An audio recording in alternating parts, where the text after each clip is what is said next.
nasa linya po natin si Atty. Hernando Cabrera na naman tagapagsalita ng LRT. Balikan segment mo, Atty. Meron na pong, hindi. May pagkakilala na yung babaeng tumalon doon sa harapan ng tren nila sa may EDSA station. Atty. Cabrera, magandang umaga ulit. Si Mike at si Arnold na po ito ngayon. Mike, Arnold, magandang umaga. Magandang umaga sa ating mga tagapakinig.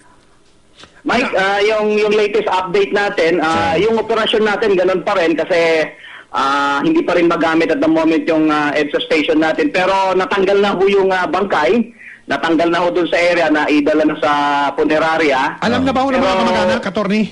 Wala pa, Mike, pero based doon sa description na binigay ng mga pulis na nag-imbestiga, na nakuha ng ating security officer doon, 50 to 60 years old yung babae. Medyo may edad na ng konti Opo. Tapos ito yung Mike, based on sa description na ginawa ng police, ito yung telling Apo. May upper garment. Sandali. Teka, may ano? Putol-putol ang signal ninyo.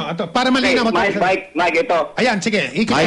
Ang description na binigay ng investigador na siyang nakuha ng ating security officer, 50 to 60 years old, wearing an upper garment likened to a suit used by a hospital patient. Okay. Tapos, wearing a pants similar to a jogging gear. Walang identification except the ticket she bought with 29 peso coins. Yun ang latest na nakuha nating... Doon sa ticket, attorney, matutukoy ba kung saan siya sumakay? O doon siya bumili sa EDSA station? Doon sa EDSA station bumili ng ticket? Opo. Tapos from the platform, tumalon siya. Pa-northbound pa sa... Baka bumili lang yan northbound, baka kaya bumili ng ticket yan para lang makapasok dun sa loob Anong pinakamalapit na hospital dun? Meron dun, nandun pa ba yung kwan? Anong hospital yung malapit dun sa... San Juan de Dios. San Juan de Dios. San Juan de Dios ang pinakamalapit. Pasay City General, Pasay General Hospital. Meron din yan. Tsaka hindi Waterous. Ano yan? Wala ba CCTV ho, attorney? Meron pinapakan ko kaya na Arnold yung CCTV. Hinihintay ko lang yung report nung nandun sa control center. Ang tanong ngayon na Tony, kamusta ang balita sa amin ni Sam Nielsen na nandun sa site, yun daw, nagka-diferensya daw yung trend dahil sa sobrang pagkapreno nung nakita yata nung operator yung babae or may ganon? Ano ba ang sitwasyon ng trend doon? Yung mismong nakabugo doon sa biktima?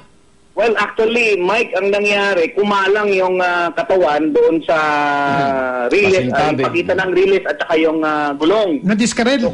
Hindi naman, umangat yung gulong, Mike Arnold, umangat. Kaya lang ang problema, maselan yung operasyon kasi kapag tinanggal mo naman yung katawan, baka hindi bumalik sa release yung gulong. So hindi ito kasing simple nang hahatakin lang yan papunta doon sa depo ninyo para maklear na yan at makapag-operate na ng normal yung linya ninyo. Hindi ganun kasimple yan.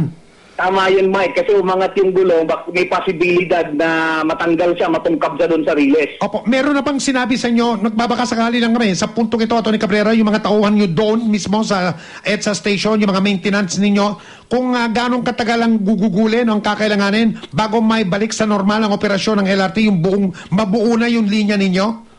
Well, Mike, I'm hoping na in 30 minutes, maklear nila yung area, madaanan ng ating safety inspector para ma-declare nilang safe at kung na yung area at maibabalik natin sa normal operation. Sige po, Tony, salamat sa impormasyon na yan at patuloy tayo makikipag-ugnayan tungkol sa pangyayaring yan. Tama yan, Mike. Maraming salamat po. Salamat, Atty. Magandang umaga po sa inyo ulit. Si Atty. Hernando Cabrera, tagapagsalita ng LRT. Ayon mga kapuso.